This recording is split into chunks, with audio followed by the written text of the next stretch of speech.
ஓம் சக்தி பராசக்தி. ஆடி மாதத்தில் அம்மனின் சக்தி அதிகரித்து காணப்படும். உலக மக்களை காப்பதற்காக அன்னை பார்வதி மண்ணில் அவதாரம் எடுத்தது ஆடிப்பூரம் தினம். ஆண்டாள் நாச்சியார் அவதரித்தது இந்த நாளில்தான். ஆடிப்பூரம் வரும் ஆகஸ்ட் 7, 2024 புதன்கிழமை அன்று உலகம் முழுவதும் கொண்டாடப்படுகிறது.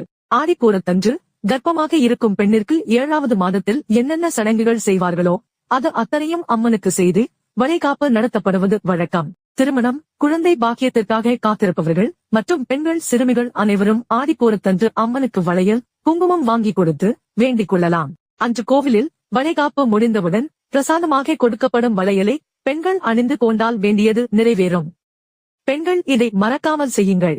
கே. மகாலிங்கம் ஐயர், அரகண்டநல்லூர்.